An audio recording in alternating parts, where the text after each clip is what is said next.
ආයිබෝවන් වණක්කම් ආදරණීය දරුවනේ අද අපේ දෙමළ පාඩම තුලින් අපි කතා කරන්නේ දෙමළ බසින් පොඩි වැකි කීපයක් නිර්මාණය කරන හැටි. එතකොට අද අපි මාතෘකාව විදිහට යොදාගත්තේ ගෙවත්ත. ගෙවත්ත පිළිබඳව වැකි කීපයක්. සරල වැකි කීපයක් නිර්මාණය කරමු. බොහොම සරලව අපිට වාක්‍ය නිර්මාණය කරන්න එනවා. ඔබට වාර විභාගවල වලදී එහෙම වැකි 5ක් විතර නිර්මාණය කරන්න එනවා 6 සිට 9 වෙනි ශ්‍රේණියේ දරුවන් සඳහා. එතකොට වචන 50ක් විතර කෙටි රචනයක් විදිහටත් අපිට මේක ගන්න පුළුවන්. අපි ගෙවත්තට මොකද්ද කියන්නේ? ගෙවත්තට කියනවා ගෙවත්ත කියන වචනේ හැදෙන්නේ ගෙදර වත්ත. නේද? ගෙදරට කියනවා වීඩු, වත්තට කියනවා තෝට. මේ වචන දෙක එකතු වෙලා හැදෙනවා වීට්ටු තෝට. වීට්ටු උත් තෝට. තෝට වීට්ටු තෝටම් කියනවා මොකද්ද? ගෙවත්ත. ගෙවත්ත. වීට්ටු තෝට. හරි. ගෙවත්ත ගැන කියනකොට අපි ඉස්සලාම සරල විදිහට වාක්‍යයක් පටන් ගමු. මට ගෙවත්ත තිබේ. නේද? කොහොමද අපි කියන්නේ? එනකු ඔරු வீட்டு තෝටම් උල්ලදු. මට මම සිංහලෙත් එක්ක ලියනවා ඔබට පැහැදිලි වෙන්න. මට ගෙවත්තක් තිබේ. අපි කියනවා එනකු வீட்டு එනකු ඔරු. ඔරු කියන්නේ ඇයි? අපිට තියෙන්නේ එකක්. ගෙවත්තක් කියන වචනේ අඟවන්න තමයි ඔරු කියලා කියන්නේ. ඔරු வீட்டு තෝටම් තිබේ. උල්ලදු. මෙතනදී අපිට උණ්ඩු කියන වචනේ ගන්න පුළුවන්. උණ්ඩු. ගෙවත්තක් ඇත කියලා කිව්වොත් උණ්ඩු. මෙතන ගෙවත්තක් තිබේ කියන නිසා තමයි උල්ලදු. ඊට පස්සේ මම කියනවා මම එහි එළවලු සිටු වෙමි. ඒක කොහොමද කියන්නේ? මම එහි එළවලු සිටු වෙමි. ඔබ දැන් දන්නවා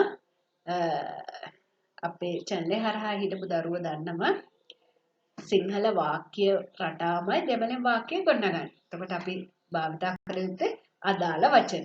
එතකොට මම කියන්නේ අපි යොදා ගන්න වචනේ තමයි නා. එහි අදිල් එළවලු වලට මොකද්ද කියන්නේ? එළවලු වලට කියනවා මරක් කරිහෙල්.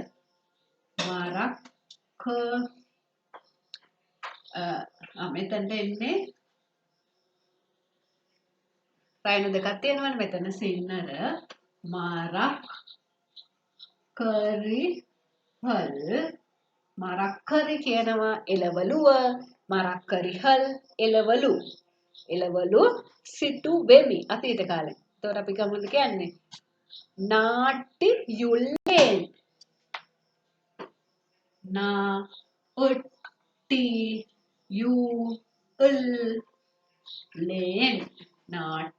යුල්ලෙන් මම එහි එළවලු සිටුවෙමි. නාන් අදිල් මරක් කරිහල් නාටි යුල්ලෙන්.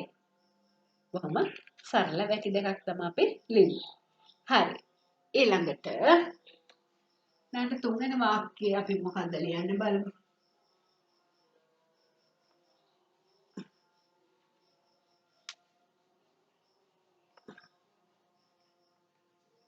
තුන්වෙනි වාක්‍යයේදී අපි ලියනවා මම පාසල්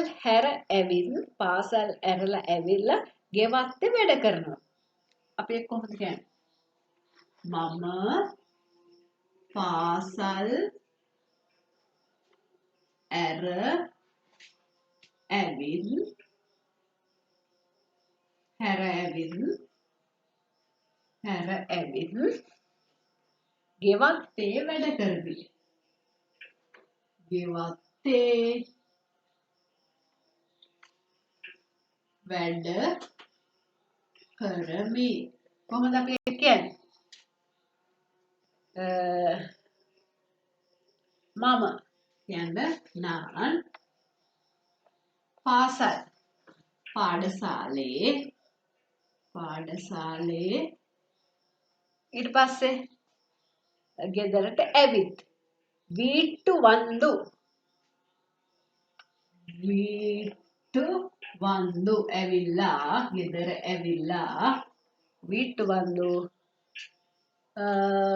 වීට්ටුත් ගෙදර ඇවිල්ලා ගෙවත්තේ වීට්ටුත්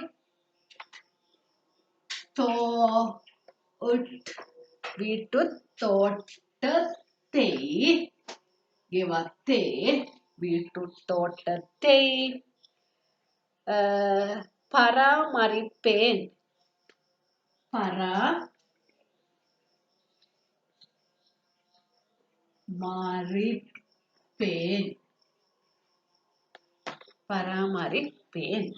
මොකද කියන්නේ?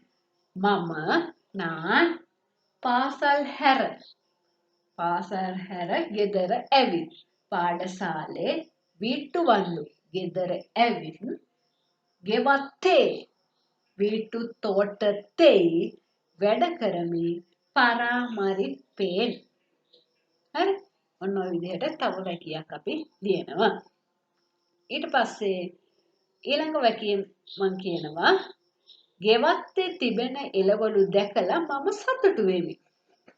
ගෙවත්තේ තිබෙන එළවලු දැකලා මම සතුටු වෙමි. ඒක කොහොමද කියන්නේ? සිංහල වාක්‍ය ලියන්න නැතුව මම ඔන්න දෙමළෙන්ම ලියනවා. කොහොමද? ගෙවත්තේ තිබෙන වීට්ටුත්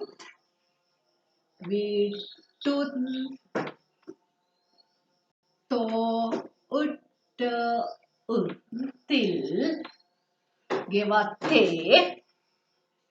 ගෙවත්තේ තිබෙන උල්ල ගෙවත්තේ තිබෙන එළවලු වර්ග මාරා කරි වහේහල් එළවලු වර්ග දැකලා මම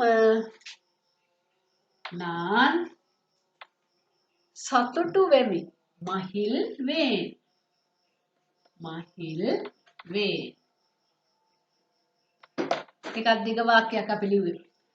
වීට්ටු තෝටතිල් ගෙවත්තේ උල්ල තිබෙන එළවලු වර්ග මරක්කරි වහේහල් දැකලා කණ්ඩු මම நான் සතුටු වෙමි මහිල් වේ. අමාරුද වාක්‍ය ලියන්න? නෑ. කොහොම සරලයි. අදාළ දෙමළ වචන විතරයි අපි දැනගත යුත්තේ. ඒ වගේම කාල භේදය නේද? කාල භේදය අපි නිසි ලෙස සිංහල වැකියට ගැලපෙන විදිහට ගලප ගන්න ඕන. ඔන්න දැන් අපේ කෙටි රචනයක් විදිහටත් ගන්න පුළුවන්. නැත්නම් අපිට තියෙනවා මාතෘකාවක් දීලා වැකි නිර්මාණය කිරීමට යෙදෙනවා. ඒ දෙකටම මේ විදිහට ගන්න පුළුවන්. රචනාවක් විදිහට ගන්නවා නම් අපි මේක පොඩි ඡේදයක් විදිහට ලිව්වම වචන 50කට වැඩිය ලියා ගන්න පුළුවන්. ඔන්න අපේ වාක්‍ය රචනයේ අවසාන වැකිය විදිහට මම කියනවා මගේ විනෝදාංශය ගෙවත්තේ වැඩ කිරීමයි. ඒක කොහොමද අපි කියන්නේ? මගේ විනෝදාංශය